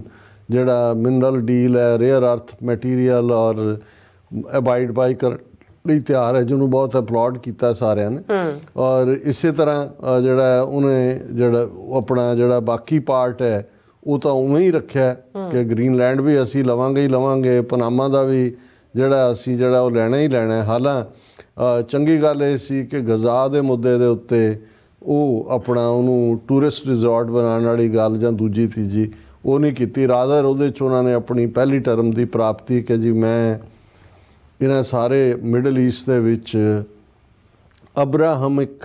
ਜਿਹੜੇ ਧਰਮ ਨੇ ਉਹਨਾਂ ਦਾ ਅਕੋਰਡ ਕਰਵਾਇਆ ਸੀ ਹੁਣ ਇਹਦੇ 'ਚ ਤਾਂ ਕੋਈ ਸ਼ੱਕ ਨਹੀਂ ਹੈ ਕਿ ਜੂਡਿਜ਼ਮ ਕ੍ਰਿਸਚੀਅਨਿਟੀ ਔਰ ਇਸਲਾਮ ਇਹਨਾਂ ਦਾ ਸਾਂਝਾ ਪ੍ਰੋਫਿਟ ਅਬਰਾਹਮ ਹੈ ਜਿਹਨੂੰ ਇਸਲਾਮ ਦੇ ਵਿੱਚ ਹਜ਼ਰਤ ਇਬਰਾਹੀਮ ਕਹਿੰਦੇ ਨੇ ਔਰ ਇਹ ਅਕੋਰਡ ਦੇ ਥੱਲੇ ਮਕਸਦ ਤਾਂ ਇਹ ਸੀ ਕਿ ਸਾਰੇ ਇਜ਼ਰਾਈਲ ਨੂੰ ਰੈਕਗਨਾਈਜ਼ ਕਰਨਗੇ ਤੇ ਇਜ਼ਰਾਈਲ ਇੰਟਰਨ ਜਿਹੜਾ ਉਹ ਫਲਸਤੀਨ ਨੂੰ ਮੰਨੇਗਾ ਸੋ ਹੁਣ ਤਾਂ ਗੱਲ ਬਿਲਕੁਲ ਆਪੋਜ਼ਿਟ ਗਈ ਹੈ ਹੁਣ ਤਾਂ ਨੈਤਨਯਾਹੂ ਨੂੰ ਵੀ ਖੁੱਲ੍ਹੀ ਛੁੱਟੀ ਦਿੱਤੀ ਹੋਈ ਔਰ ਹਾਲਾਂ ਇਹ ਗੱਲ ਅੱਜ ਜਿਹੜੀ ਵਾਈਟ ਹਾਊਸ ਦੀ ਸਪੋਕਸਪਰਸਨ ਹੈ ਉਹਨੇ ਵੀ ਮੰਨੀ ਕੱਲ੍ਹ ਵੀ ਇਹ ਗੱਲ ਕਿਤੇ ਨਾ ਕਿਤੇ ਸਾਹਮਣੇ ਸੀ ਇੱਕ ਮੀਡੀਆ ਸਰੋਤ ਰਾਹੀਂ ਕਿ ਅਮਰੀਕਾ ਸਿੱਧੇ ਤੌਰ 'ਤੇ ਹਮਾਸ ਦੇ ਨਾਲ ਗੱਲਬਾਤ ਕਰ ਰਿਹਾ ਹੈ ਜਿਹੜੇ ਫੜੇ ਹੋਏ ਨੇ ਅਗਵਾ ਕੀਤੇ ਹੋਏ ਲੋਕ ਨੇ ਉਹਨਾਂ ਦੀ ਰਿਲੀਜ਼ ਲਈ ਵੀ ਔਰ ਹੋ ਸਕਦਾ ਹੈ ਫਿਊਚਰ ਦੇ ਸੀਜ਼ਫਾਇਰ ਨੂੰ ਅੱਗੇ ਤੋਰਨ ਲਈ ਜਾਂ ਸੈਕੰਡ ਫੇਜ਼ ਸ਼ੁਰੂ ਕਰਨ ਦੇ ਲਈ ਔਰ ਇਹ ਜਿਹੜੀ ਵਾਈਟ ਹਾਊਸ ਦੀ ਸਪੋਕਸਪਰਸਨ ਸੀ ਉਹਨੇ ਅੱਜ ਕਿਹਾ ਕਿ ਵੀ ਇਹ ਨੈਤਨਯਾਹੂ ਦੇ ਨੋਟਿਸ 'ਚ ਹੈ ਉਹਨੂੰ ਕਰਕੇ ਅਸੀਂ ਡਾਇਰੈਕਟ ਗੱਲਬਾਤ ਕਰ ਰਹੇ ਹਾਂ ਸੋ ਵਿਚ ਇਜ਼ ਅ ਪੋਜ਼ਿਟਿਵ ਥਿੰਗ ਅਸੀਂ ਇਹ ਸਮਝਦੇ ਹਾਂ ਵੀ ਜੇ ਇਹ ਕਹਿ ਕੇ ਕਿ ਜੀ ਹਮਾਸ ਕਿਉਂਕਿ ਇੱਕ ਦਹਿਸ਼ਤਗਰਦ ਜਥੇਬੰਦੀ ਹੈ ਔਰ ਉਹਦਾ ਅਸੀਂ ਬਿਲਕੁਲ ਮੂਲ ਨਾਸ਼ ਕਰਨਾ ਉਹ ਤਾਂ ਹੁਣ 9 ਅਕਤੂਬਰ ਕਿ ਕਿੰਨੇ ਨੂੰ 2023 ਦੇ ਵਿੱਚ ਉਹ ਸਾਰਾ ਕਾਂਡ ਹਮਾਸ ਵਾਲਿਆਂ ਨੇ ਕੀਤਾ ਸੀ ਤੇ ਜੇ ਇਹ ਸਾਰੇ 1.5 ਸਾਲ ਦੇ ਪੀਰੀਅਡ 'ਚ ਉਸ ਗਜ਼ਾ ਨੂੰ ਰਬਲ ਬਣਾ ਕੇ ਔਰ 1 ਲੱਖ ਬੰਦਾ ਮਾਰ ਕੇ ਜ਼ਖਮੀ ਕਰਕੇ 2 ਮਿਲੀਅਨ ਨੂੰ ਦੌੜਾ ਕੇ ਜੇ ਉਹਨਾਂ ਦੀ ਹੋਂਦ ਨਹੀਂ ਖਤਮ ਹੋਈ ਤੇ ਇਵੈਂਚੁਅਲੀ ਉਹਨਾਂ ਦੇ ਨਾਲ ਹੀ ਸੀਜ਼ਫਾਇਰ ਡੀਲ ਵੀ ਹੋਈ ਔਰ ਰਿਲੀਜ਼ ਆਫ ਦਾ ਜਿਹੜੇ ਅਗਵਾ ਕੀਤੇ ਲੋਕ ਸੀ ਸ਼ੁਰੂਆਤ ਹੋਈ ਔਰ ਇਜ਼ਰਾਈਲ ਨੇ ਵੀ ਆਪਣੀਆਂ ਪ੍ਰਿਜ਼ਨਸ 'ਚੋਂ ਫਲਸਤੀਨੀਆਂ ਨੂੰ ਛੱਡਣਾ ਸ਼ੁਰੂ ਕੀਤਾ ਸੋ ਕੁੱਲ ਮਿਲਾ ਕੇ ਇਹਨੂੰ ਅਸੀਂ ਐਜ਼ ਏ ਪੋਜ਼ਿਟਿਵ ਦੇਖਦੇ ਹਾਂ ਯੂਕਰੇਨ ਦੇ ਮੁੱਦੇ 'ਤੇ ਵੀ ਮੈਂ ਸਮਝਦਾ ਜੇ ਪ੍ਰੈਜ਼ੀਡੈਂਟ ਟਰੰਪ ਦਾ ਜਿਹੜਾ ਦਬਕਾ ਹੈ ਜਾਂ ਜਿਸ ਅੰਦਾਜ਼ ਦੇ ਵਿੱਚ ਇਹ ਸਾਰੀ ਹੋ ਰਿਹਾ ਜੇ ਇੱਕ ਪੀਸ ਹੁੰਦੀ ਹੈ ਇਹਦੇ 'ਚ ਕੋਈ ਦੋ ਰਾਵਾਂ ਨਹੀਂ ਨੇ ਕਿ ਵੀ ਅਮਰੀਕਾ ਨੇ ਈਵਨ ਪਿਛਲੇ ਕੱਲ੍ਹ ਐਲਾਨ ਕੀਤਾ ਸੀ ਜੇ ਅਸੀਂ ਜਿਹੜੀ ਇੰਟੈਲੀਜੈਂਸ ਸ਼ੇਅਰਿੰਗ ਸੀ ਯੂਕਰੇਨ ਨਾਲ ਉਹਨੂੰ ਵੀ ਅਸੀਂ ਜਿਹੜਾ ਉਹ ਪੌਜ਼ ਕਰ ਦਿੱਤਾ ਔਰ ਇਸ ਦੇ ਉੱਤੇ ਫਰਾਂਸ ਦੇ ਪ੍ਰੈਜ਼ੀਡੈਂਟ ਮੈਕਰੋਨ ਨੇ ਨੈਟੋ ਮੁਲਕਾਂ ਦੇ ਜਿਹੜੇ ਮਿਲਟਰੀ ਚੀਫ ਨੇ ਉਹਨਾਂ ਦੀ ਇੱਕ ਮੀਟਿੰਗ ਵੀ ਸੱਦ ਲਈ ਹੈ ਫਰਾਂਸ ਕਿਉਂਕਿ ਨੈਟੋ ਨੂੰ ਇਹ ਸਮਝ ਆਉਣੀ ਸ਼ੁਰੂ ਹੋ ਗਈ ਹੈ ਕਿ ਵੀ ਅਮਰੀਕਾ ਦੇ ਨਾਲ ਹੁਣ ਲੰਬਾ ਵਕਤ ਅਸੀਂ ਇਹਨਾਂ 'ਤੇ ਡਿਪੈਂਡ ਨਹੀਂ ਕਰ ਸਕਦੇ ਔਰ ਉਹਨਾਂ ਨੇ ਕਾਲ ਵੀ ਦਿੱਤੀ ਹੈ ਵੀ ਆਪਣਾ ਬਜਟ ਵਧਾਓ ਜਾਂ ਦੂਜਾ ਕਿਉਂਕਿ ਜਿਸ ਲੈਵਲ ਦੇ ਉੱਤੇ ਰਸ਼ੀਆ ਦੇ ਉੱਤੇ ਆਪਣਾ ਫੇਥ ਜਾਂ ਦੂਸਰਾ ਪ੍ਰੈਜ਼ੀਡੈਂਟ ਟਰੰਪ ਜ਼ਾਹਰ ਕਰ ਰਹੇ ਨੇ ਰਸ਼ੀਅਨ ਐਕਸਪੈਂਸ਼ਨ ਔਰ ਇਹ ਕਹਿਣਾ ਕਿ ਜੀ ਇਹ ਪੁਤਿਨ ਦਾ ਜਾਂ ਜਿਹੜਾ ਪਾਰਟ ਹੈ ਉਹ ਇਵੇਂ ਹੈ ਔਰ ਉਵੇਂ ਹੈ, ਫਿਰ ਮੇਰਾ ਖਿਆਲ ਹੈ ਕਿ ਵੀ ਰਿਪਬਲਿਕਨਸ ਨੂੰ ਆਪਣੇ ਹੀ ਉਹ ਗ੍ਰੇਟ ਪ੍ਰੈਜ਼ੀਡੈਂਟ 2 ਟਰਮ ਜਿਹਦੇ ਪੀਰੀਅਡ 'ਚ ਇਕੋਨਮੀ ਸਿਖਰਾਂ 'ਤੇ ਗਈ, ਪ੍ਰੈਜ਼ੀਡੈਂਟ ਰੀਗਨ ਨੂੰ ਯਾਦ ਕਰਨਾ ਚਾਹੀਦਾ ਹੈ, ਕਿਉਂਕਿ ਇਹ ਜਿਹੜਾ ਲਫ਼ਜ਼ ਸੋਵੀਅਤ ਯੂਨੀਅਨ ਦੇ ਲਈ ਜਾਂ ਕਮਿਊਨਿਸਟ ਰਸ਼ੀਆ ਦੇ ਲਈ ਜਿਹੜਾ ਲਫ਼ਜ਼ ਈਵਲ ਐਮਪਾਇਰ ਘੜਿਆ, ਕਿਸੇ ਹੋਰ ਨੇ ਨਹੀਂ ਸੀ ਘੜਿਆ, ਇਹ ਰੀਗਨ ਨੇ ਘੜਿਆ ਸੀ। ਔਰ ਇਸ ਮਾਮਲੇ 'ਚ ਨੈਟੋ ਦੇ ਮੁਲਕ ਠੀਕ ਨੇ ਕਿ ਭਾਈ, ਔਰ ਇਹੀ ਗੱਲ ਜ਼ੈਲੈਂਸਕੀ ਨੇ ਕਹਿਣ ਦੀ ਕੋਸ਼ਿਸ਼ ਕੀਤੀ, ਭਾਵੇਂ ਉਹਨੂੰ ਡਿਪਲੋਮੈਟਿਕ ਜਾਂਚ ਨਹੀਂ ਸੀ, ਇਸ ਲਈ ਉਹ ਜਿਹੜਾ ਇੱਕ ਕਨਫਲਿਕਟ ਬਣਿਆ ਜਾਂ ਆਪਸੀ ਟਕਰਾਅ ਦੀ ਲਾਈਨ ਬਣੀ ਕਿ ਬਈ ਤੁਸੀਂ ਉਹਦੇ, ਔਰ ਇਹੀ ਗੱਲ ਕੱਲ ਉਹਨੇ ਪ੍ਰਾਈਮ ਮਿਨਿਸਟਰ ਟਰੂਡੋ ਨੇ ਵੀ ਕਹੀ ਕਿ ਬਈ ਤੁਸੀਂ ਪੁਤਿਨ ਨੂੰ ਦੇ ਨਾਲ ਤੇ ਯਾਰੀਆਂ ਪਾ ਰਹੇ ਹੋ ਔਰ ਜਿਹੜਾ ਤੁਹਾਡਾ ਸਾਥੀ ਹੈ ਉਹਦੇ ਨਾਲ ਤੁਸੀਂ ਕੀ ਬਿਹੇਵੀਅਰ ਕਰ ਰਹੇ ਹੋ। ਸੋ ਇਸ ਸਾਰੇ ਦੇ ਚੱਲਦੇ ਆ ਜਿਹੜੇ ਖਾਸ ਤੌਰ ਤੇ ਐਮੋਸ਼ਨਲ ਮੂਮੈਂਟ ਸੀ ਇਸ ਐਡਰੈਸ ਦੇ ਵੇਲੇ, ਜਦੋਂ ਕਿ ਪ੍ਰੈਜ਼ੀਡੈਂਟ ਟਰੰਪ ਨੇ ਆਪਣੇ ਤੇ ਹੋਏ ਹਮਲੇ ਦੀ ਗੱਲ ਕੀਤੀ ਪੈਨਸਿਲਵੇਨੀਆ 'ਚ, ਕਿਉਂਕਿ ਇੱਕ ਉਹ ਪ੍ਰਿਜ਼ਨਰ ਜਿਹੜਾ ਕਿ ਰਸ਼ੀਆ ਦੀ ਸਕੂਲ ਟੀਚਰ ਜਿਹੜਾ ਉਹਨਾਂ ਦੀ ਕੈਦ ਸੀ ਲੰਮੇ ਸਮੇਂ ਤੋਂ, ਔਰ ਉਹ ਪੈਨਸਿਲਵੇਨੀਆ ਦਾ ਰਹਿਣ ਵਾਲਾ, ਔਰ ਉਸ ਨੂੰ ਜਿਹੜਾ ਉਹ ਰਿਲੀਜ਼ ਕਰਵਾਇਆ ਗਿਆ ਇਹਨਾਂ ਦਿਨਾਂ 'ਚ ਟਰੰਪ ਜਦੋਂ ਆਏ। ਔਰ ਟਰੰਪ ਨੇ ਕਿਹਾ ਕਿ ਜੀ ਮੈਂ ਜਦੋਂ ਪੈਨਸਿਲਵੇਨੀਆ ਮੇਰੇ ਤੇ ਅਟੈਕ ਹੋਇਆ ਉਸ ਤੋਂ ਕੁਛ ਮਿੰਟ ਪਹਿਲਾਂ ਹੀ ਮੈਂ ਜਿਸ 96 ਸਾਲਾ ਮਾਂ ਨੂੰ ਮਿਲਿਆ ਸੀ ਔਰ ਉਹਨੂੰ ਮੈਂ ਕਿਹਾ ਸੀ ਕਿ ਜੇ ਮੈਂ ਪ੍ਰੈਜ਼ੀਡੈਂਟ ਬਣ ਗਿਆ ਤਾਂ ਤੇਰੇ ਪੁੱਤਰ ਨੂੰ ਮੈਂ ਉਹਨਾਂ ਦੀ ਕੈਦ 'ਚੋਂ ਛੁਡਵਾ ਕੇ ਲਿਆਵਾਂਗਾ, ਔਰ ਉਹ ਮਾਂ ਪੁੱਤਰ ਦੋਨੋਂ। ਇਹ ਮੂਮੈਂਟਸ ਜਿਹੜੀਆਂ ਨੇ ਐਮੋਸ਼ਨਲ ਪਾਰਟ, ਇਸੇ ਤਰ੍ਹਾਂ ਹੋਰ ਮੂਮੈਂਟਸ ਦੇ ਉੱਤੇ ਵੀ। ਔਰ ਜਿਹੜੀ ਲੇਕਨ ਰਿਲੇ ਨਾਂ ਦੀ ਬੱਚੀ ਜਿਸ ਦਾ ਬੜਾ ਬਰੂਟਲ ਮਰਡਰ ਇੱਕ ਕ੍ਰਿਮੀਨਲ ਇਲੀਗਲ ਇਮੀਗ੍ਰੈਂਟ ਨੇ ਕੀਤਾ ਜਾਰਜੀਆ ਦੇ ਵਿੱਚ, ਜਿਹੜੀ ਬੜੀ ਪ੍ਰੋਮਿਸਿੰਗ ਸੀ, ਔਰ ਜਿਸ ਤੋਂ ਬਾਅਦ ਈਵਨ ਜਿਹੜਾ US ਹਾਊਸ ਔਰ ਕਾਂਗਰਸ ਨੇ ਲੇਕਿਨ ਰਿਲੇ ਬਿੱਲ ਪਾਸ ਕੀਤਾ, ਟਰੰਪ ਨੇ ਬੋਸਟ ਕੀ ਔਰ ਠੀਕ ਕਿਹਾ ਕਿ ਮੈਂ ਪਹਿਲਾ ਬਿੱਲ ਜਿਹਦੇ ਤੇ ਸਾਈਨ ਕੀਤਾ ਲੇਕਿਨ ਰਿਲੇ ਬਿੱਲ। ਔਰ ਇਹਦੇ ਜਦੋਂ ਹੁਣ ਇਹ ਹੁੰਦਾ ਹੈ ਕਿ ਵੀ ਲੋਕ ਫੜੇ ਜਾ ਰਹੇ ਨੇ ਜਾਂ ਦੂਜੇ, ਔਰ ਅਸੀਂ ਇਹ ਵੀ ਦੱਸ ਦਈਏ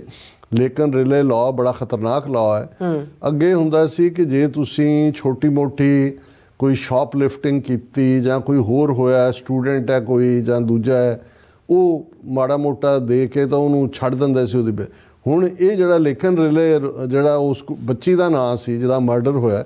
ਉਹਦੇ ਨਾਂ ਦੇ ਉੱਤੇ ਲਾਅ ਬਣਿਆ, ਸੋ ਉਹ ਡਿਪੋਰਟੇਬਲ ਹੈ। ਹੁਣ ਜੇ ਤੁਸੀਂ ਸ਼ਾਪ ਲਿਫਟਿੰਗ 'ਚ ਵੀ ਕਿਤੇ ਫੜੇ ਜਾਂਦੇ ਹੋ ਜਾਂ ਕਿਸੇ ਹੋਰ ਕ੍ਰਾਈਮ 'ਚ ਫੜੇ ਜਾਂਦੇ ਹੋ ਤੇ ਇਹ ਡਿਪੋਰਟੇਸ਼ਨ ਹੈ ਸਿੱਧੀ, ਉਹਦੇ 'ਚ ਤੁਹਾਨੂੰ ਕੋਈ ਰਾਹਤ ਨਹੀਂ, ਕਿਉਂਕਿ ਜਿਹੜਾ ਲੇਕਿਨ ਰਿਲੇ ਨੂੰ ਮਰਡਰ ਕਰਨ ਵਾਲਾ ਸੀ ਉਹ ਪਹਿਲਾਂ ਸ਼ਾਪ ਲਿਫਟਿੰਗ ਦੇ ਵਿੱਚ ਫੜਿਆ ਗਿਆ ਸੀ ਔਰ ਉਹਨੂੰ ਉੱਥੋਂ ਛੱਡਤਾ ਗਿਆ ਸੀ ਥੋੜ੍ਹੀ ਦੇਰ ਬਾਅਦ, ਔਰ ਫਿਰ ਉਹਨੇ ਮਰਡਰ ਕੀਤਾ। ਸੋ ਇਹ ਇੱਕ ਬਣ ਗਿਆ ਕਿ ਵੀ ਇਹ ਜਿਹੜੇ ਪੈਟੀ ਕ੍ਰਾਈਮ ਕਰਨ ਵਾਲੇ ਵੀ ਨੇ, ਇਹਨਾਂ ਦੇ ਲਈ ਜੇ ਤੁਸੀਂ ਇਹਨਾਂ ਨੂੰ ਖੁੱਲ੍ਹਾ ਸੁਸਾਇਟੀ ਛੱਡੋਗੇ ਤੇ ਇਹ ਵੱਡੇ ਕ੍ਰਿਮੀਨਲ ਬਣਨਗੇ। ਸੋ ਇਹ ਸਾਰੇ ਨੂੰ ਜਿਹੜਾ ਉਹਨਾਂ ਨੇ ਪ੍ਰੈਜ਼ੀਡੈਂਟ ਟਰੰਪ ਨੇ, ਕਿਉਂਕਿ ਇਹਨਾਂ ਦੀਆਂ ਫੈਮਲੀਜ਼ ਆਈਆਂ ਹੋਈਆਂ ਸੀ, ਉਹ ਸਾਰੀਆਂ ਇਮੋਸ਼ਨਲ ਮੂਮੈਂਟਸ ਸੀ। ਔਰ ਜਿਵੇਂ ਉਹਨਾਂ ਨੇ ਬਿਗਨਿੰਗ ਦੇ ਵਿੱਚ ਹੀ ਕਿਹਾ ਕਿ ਭਾਈ ਗੋਲਡਨ ਏਜ ਆਫ ਅਮਰੀਕਾ ਸ਼ੁਰੂ ਹੋ ਗਈ ਹੈ, ਅਮਰੀਕਨ ਡ੍ਰੀਮ, ਔਰ 100 ਉਹਨਾਂ ਨੇ ਕਿਹਾ ਕਿ ਵੀ ਮੈਂ ਐਗਜ਼ੈਕਟਿਵ ਆਰਡਰ ਸਾਈਨ ਕੀਤੇ ਨੇ, 100 order 100 executive orders and taken more than 400 executive actions, 100 executive order ਔਰ 400 ਉਹਨਾਂ ਨੇ ਕਿਹਾ ਵੀ ਇਹ ਆਪਣੇ ਆਪ 'ਚ ਦੱਸਦਾ ਹੈ ਕਿ ਆਈ ਐਮ ਸੀਰੀਅਸ, ਜੇ ਮੈਨੂੰ ਰੱਬ ਨੇ ਬਚਾਇਆ ਉਸ ਗੋਲੀ ਤੋਂ ਤੇ ਇਸ ਲਈ ਕਿ ਰੱਬ ਨੇ ਮੈਨੂੰ ਇਸ ਲਈ ਬਚਾਇਆ ਕਿ I am the only one who can make America great again, ਜਿਸ ਨੂੰ ਜਿਹੜਾ ਉਹ ਉਹਨਾਂ ਨੇ ਬੜੇ ਮਾਣ ਦੇ ਨਾਲ ਕਿਹਾ। ਔਰ ਉਹਨਾਂ ਨੇ ਕਿਹਾ ਵੀ ਮੈਂ ਆਉਂਦਿਆਂ ਹੀ ਇਸ ਲਈ ਇਲੀਗਲ ਇਹ ਜਿਹੜਾ ਇਨਵੇਜਨ ਹੈ ਇਸ ਨੂੰ ਰੋਕਣ ਲਈ ਨੈਸ਼ਨਲ ਐਮਰਜੈਂਸੀ ਡਿਕਲੇਅਰ ਕੀਤੀ, ਔਰ ਇਸ ਵੇਲੇ ਅਮਰੀਕਾ ਦੇ ਸਾਊਦਰਨ ਬਾਰਡਰਸ ਦੇ ਉੱਤੇ ਜਿਹੜਾ ਹੈ ਉਹ ਫੌਜ ਪੈਟਰੋਲ ਕਰ ਰਹੀ ਹੈ। ਔਰ ਉਹਨੇ ਬਿਲਕੁਲ ਫਰਵਰੀ ਦੇ ਮਹੀਨੇ ਦੇ ਜਿਹੜੇ ਆ ਤੁਸੀਂ ਉਹ ਦੇਖ ਲਓ ਵੀ ਬਹੁਤ ਘਟ ਗਿਆ ਆਉਣਾ, ਜਿਹੜਾ ਕਿ ਫਿਰ ਉਹਨੇ ਡੈਮੋਕ੍ਰੇਟਾਂ ਨੂੰ ਠਿੱਠ ਵੀ ਕੀਤਾ। ਉਹਨੇ ਕਿਹਾ ਵੀ ਮੇਰੇ ਸਾਹਮਣੇ ਬੈਠੇ ਨੇ ਕਿ ਵੀ ਉਹ ਕਹਿੰਦਾ ਕਿ ਵੀ ਮੈਂ ਕੋਈ ਵੀ ਐਸੀ ਗੱਲ ਨਹੀਂ ਕਹਿ ਸਕਦਾ ਜੋ ਇਹਨਾਂ ਨੇ ਕੀਤਾ ਹੋ ਜਿਹਦੇ ਨਾਲ ਇਹ ਮੇਰੇ 'ਤੇ ਖੁਸ਼ ਹੋ ਜਾਣ। ਉਹ ਇਹ ਇਸ ਵੇਲੇ ਨਾ ਸਮਾਈਲ ਕਰਦੇ ਨੇ ਨਾ ਅਪਲਾਡ ਕਰਦੇ ਨੇ, ਨਥਿੰਗ ਆਈ ਕੈਨ ਡੂ। ਔਰ ਮੈਂ ਹੁਣ ਇਸ ਬਿਮਾਰੀ ਦਾ ਤਾਂ ਕੋਈ ਇਲਾਜ ਨਹੀਂ ਲੱਭ ਸਕਦਾ ਵੀ ਇਹਨਾਂ ਨੂੰ ਮੈਂ ਖੁਸ਼ ਕਿਵੇਂ ਕਰਾਂ, ਹਾਂਜੀ। ਫਿਰ ਉਹਨਾਂ ਨੇ ਜਿਹੜੀ ਹੈ ਉਹ ਵਿਦਡਰਾਅਲ ਦੀ ਗੱਲ ਕੀਤੀ ਕਿ ਭਾਈ ਮੈਂ ਕਿਵੇਂ ਸਾਰੀਆਂ ਚੀਜ਼ਾਂ 'ਚੋਂ ਵਿਦਡਰਾਅ ਕੀਤਾ ਹੈ। ਅਨਫੇਅਰ ਪੈਰਿਸ ਕਲਾਈਮੇਟ ਅਕੋਰਡ ਔਰ ਟ੍ਰਿਲੀਅਨਸ ਆਫ ਡਾਲਰ ਜਾ ਰਹੇ ਸੀ, world health organisation, UN human right council, ਮੈਂ ਉਹਨਾਂ ਸਾਰਿਆਂ ਦਾ ਜ਼ਿਕਰ ਕੀਤਾ। ਫਿਰ ਉਹਨਾਂ ਨੇ ਫਖਰ ਨਾਲ ਕਿਹਾ ਵੀ ਮੈਂ ਗਲਫ ਆਫ ਮੈਕਸੀਕੋ ਦਾ ਨਾਮ ਬਦਲ ਕੇ ਗਲਫ ਆਫ ਅਮਰੀਕਾ ਰੱਖ ਦਿੱਤਾ ਹੈ। ਔਰ ਇਸੇ ਤਰ੍ਹਾਂ ਵਿਲੀਅਮ ਮੈਕਿਨਲੀ ਦੇ ਨਾਂ ਦੇ ਉੱਤੇ ਜਿਹੜਾ ਗ੍ਰੇਟ ਅਮਰੀਕਨ ਪ੍ਰੈਜ਼ੀਡੈਂਟ ਰਿਹਾ ਮਾਊਂਟ ਮੈਕਿਨੀ ਦਾ ਨਾਂ ਰੱਖ ਦਿੱਤਾ ਅਗੇਨ। ਔਰ ਅਲਾਸਕਾ ਦਾ ਜ਼ਿਕਰ ਕਰਦਿਆਂ ਉਹਨਾਂ ਨੇ ਕਿਹਾ ਕਿ ਜੀ ਮੈਂ ਜਿਹੜੀ ਗ੍ਰੇਟ ਗੈਸ ਪਾਈਪਲਾਈਨ ਹੈ ਅਲਾਸਕਾ ਦੀ ਉਹਦੀ ਖੁਦਾਈ ਜਾਂ ਉਸ ਦਾ ਕੰਮ ਅੱਗੇ ਤੋਂ ਹੋ ਰਿਹਾ। ਔਰ ਇਹ ਸਾਰੇ 'ਚ ਫਿਰ ਉਹਨਾਂ ਨੇ ਜਿਵੇਂ ਇਹ ਆਰਡਰ ਵੀ ਕੀਤਾ ਕਿ ਕੋਈ ਹੁਣ ਟਰਾਂਸਜੈਂਡਰ ਨਹੀਂ ਹੈ ਜਾਂ LGBTQ ਕੋਈ ਨਹੀਂ ਹੈ, ਜਾਂ ਮੇਲ ਹੈ ਜਾਂ ਫੀਮੇਲ ਹੈ। ਇਹ ਵੀ ਉਹਨਾਂ ਨੇ ਇਹ ਕਿਹਾ ਕਿ ਵੀ ਕਿਵੇਂ ਜਿਹੜਾ ਮੈਂ ਇਹ ਸਾਰਿਆਂ ਨੂੰ ਲਾਗੂ ਕੀਤਾ ਹੈ ਵਿਮਨ ਸਪੋਰਟਸ ਦੇ ਵਿੱਚ। ਫਿਰ ਆਂਡਿਆਂ ਦਾ ਖਾਸ ਤੌਰ 'ਤੇ ਜ਼ਿਕਰ ਕੀਤਾ ਵੀ ਇਹ ਬਾਈਡਨ ਨੇ ਮਹਿੰਗੇ ਕਰਤੇ। ਫਿਰ ਐਲਨ ਮਸਕ ਜਿਹੜਾ ਵੈਸੇ ਤਾਂ ਆਪਣੇ ਉਹ ਬੱਚੇ ਲੈ ਕੇ ਆਉਂਦਾ, ਉਹ 14ਵਾਂ ਬੱਚਾ ਜੰਮਿਆ ਉਹਨੇ ਕੱਲ੍ਹ ਪਰਸੋਂ, ਅਤੇ ਉਹਨੂੰ ਜ਼ੈਲੈਂਸਕੀ ਨੂੰ ਤਾਂ ਇਸ ਲਈ ਵੀ ਠਿੱਠ ਕੀਤਾ ਕਿ ਵੀ ਤੂੰ ਸੂਟ ਨਹੀਂ ਪਾਉਂਦਾ। ਉਹਨੇ ਕਿਹਾ ਜੀ ਮੈਂ ਜਦੋਂ ਜਿੱਤ ਲਈ ਜੰਗ ਉਦੋਂ ਪਾਊਂਗਾ। ਪਰ ਐਲਨ ਮਸਕ ਕੱਲ੍ਹ ਸੂਟ ਪਾ ਕੇ ਆਇਆ ਸੀ। ਔਰ ਪਹਿਲਾਂ ਤਾਂ ਜਦੋਂ ਟਰੰਪ ਨੇ ਕੀਤਾ ਤਾੜੀਆਂ ਵੱਜੀਆਂ ਰਿਪਬਲਿਕਨ ਦੇ ਵੱਲੋਂ, ਪਰ ਡੈਮੋਕ੍ਰੇਟਾਂ ਨੇ ਉਹਨੂੰ ਜਿਹੜਾ ਚੰਗੀ ਤਰ੍ਹਾਂ ਬੂ ਕੀਤਾ। ਫਿਰ ਅਸੀਂ ਜ਼ਿਕਰ ਕੀਤਾ ਕਿ ਵੀ ਜਿਹੜਾ ਇੰਟਰਨੈਸ਼ਨਲ ਲੈਵਲ 'ਤੇ ਉਹਨਾਂ ਨੇ ਹਰ ਇੱਕ ਮੁਲਕ ਦਾ ਨਾਂ ਲਿਆ ਕਿ ਜੀ ਕਿੰਨੀ ਮਦਦ ਜਿਹੜੀ ਹੈ ਲਾਈਬੇਰੀਆ ਨੂੰ ਕੀ ਦਿੱਤਾ, ਔਰ ਫਲਾਣੇ ਨੂੰ ਮਾਲੀ ਨੂੰ ਕੀ ਦਿੱਤਾ, ਯੁਗਾਂਡਾ ਨੂੰ ਪੂਰੀ ਉਹ ਲਿਸਟ ਗਿਣਾਈ। ਫਿਰ ਉਹਨਾਂ ਨੇ ਸੋਸ਼ਲ ਸਿਕਿਉਰਿਟੀ ਦੇ ਉੱਤੇ ਜਿਹੜਾ ਉਹ ਕਾਮੈਂਟ ਕੀਤਾ ਕਿ ਜੀ 4.7 ਮਿਲੀਅਨ ਸੋਸ਼ਲ ਸਿਕਿਉਰਿਟੀ ਮੈਂਬਰਸ ਨੇ, ਜਿਨ੍ਹਾਂ ਦੇ ਵਿੱਚ ਏਜ 100 ਤੋਂ 109 ਸਾਲ ਤੱਕ ਦੇ ਬੁੱਢੇ ਵੀ ਨੇ। 3.6 ਮਿਲੀਅਨ ਪੀਪਲ ਉਹ ਨੇ ਜਿਨ੍ਹਾਂ ਦੀਆਂ 110 ਤੋਂ 119 ਸਾਲ ਦੀਆਂ ਉਮਰਾਂ ਨੇ। I don't know any of them, ਮੈਨੂੰ ਤਾਂ ਨਹੀਂ ਪਤਾ ਇਹ ਹੈ ਵੀ ਨਹੀਂ। ਮਤਲਬ ਉਹ ਕਹਿਣਾ ਚਾਹੁੰਦੇ ਨੇ ਵੀ ਇਹ ਸਾਰਾ। ਔਰ ਇਸ ਦੇ ਉੱਤੇ ਜਿਹੜਾ ਸੈਂਡੀ ਬਾਰਨਸ ਹੈ ਸ਼ਾਇਦ ਇੰਡੀਪੈਂਡੈਂਟ ਸੈਨੇਟਰ ਉਹਨੇ ਉਹਦਾ ਇੰਡੀਪੈਂਡੈਂਟ ਕਾਮੈਂਟ ਸੀ ਕਿਉਂਕਿ ਫੌਕਸ ਨਿਊਜ਼ ਦੇ ਉੱਤੇ ਉਹਨੇ ਕਿਹਾ ਕਿ ਵੀ ਇਹਨੂੰ ਅਸੀਂ ਹੱਥ ਨਹੀਂ ਲਾਣ ਦੇਵਾਂਗੇ। ਫਿਰ ਉਹਨਾਂ ਨੇ ਕਿਹਾ ਜੀ ਮੈਂ ਗੋਲਡ ਕਾਰਡ ਸਕੀਮ ਜਾਰੀ ਕਰਤੀ ਹੈ, 5 ਮਿਲੀਅਨ ਦਿਓ ਅਤੇ ਅਮਰੀਕਨ ਗੋਲਡ ਕਾਰਡ ਲੈ ਕੇ ਸਿਟੀਜ਼ਨ ਬਣੋ, ਇੰਨੇ ਟ੍ਰਿਲੀਅਨ ਉਹਦੇ 'ਚੋਂ ਆਉਣਗੇ। ਔਰ ਉਹਦੇ 'ਤੇ ਬਹੁਤ ਸਾਰੀਆਂ ਮੀਮਸ ਵੀ ਬਣੀਆਂ ਵੀ ਟਾਈਮ ਸਕੁਏਅਰ 'ਤੇ ਸਾਰੇ ਮਿਡਲ ਈਸਟ ਦੇ ਸ਼ੇਖ ਵੀ ਔਰ ਰਸ਼ੀਆ ਦੇ ਉਹ ਜਿਹੜੇ ਓਲੀਗਾਰਕ ਨੇ ਔਰ ਸਾਰੇ ਨੇ ਉਹ ਇਕੱਠੇ ਹੋ ਕੇ ਸੈਲੀਬ੍ਰੇਟ ਕਰ ਰਹੇ ਨੇ ਵੀ ਸਭ ਆ ਜਾਣੇ ਨੇ। ਉਹ ਦੇਖ ਕੇ ਵੀ ਬਾਕੀ ਤਾਂ ਕਿਹਦੇ ਕੋਲ 5 ਮਿਲੀਅਨ ਦੇਣ ਨੂੰ ਹੈ ਕਿ ਵੀ ਇੱਕ ਪਾਸੇ ਤੁਸੀਂ ਅਮਰੀਕਾ 'ਚੋਂ ਬਾਕੀ ਇਨਫਲੂਐਂਸ ਬਾਹਰ ਰੱਖਣਾ ਚਾਹੁੰਦੇ ਹੋ, ਪਰ ਪੈਸੇ ਲੈ ਕੇ ਤੁਸੀਂ ਅਮਰੀਕਨ ਬਣਾ ਰਹੇ ਹੋ।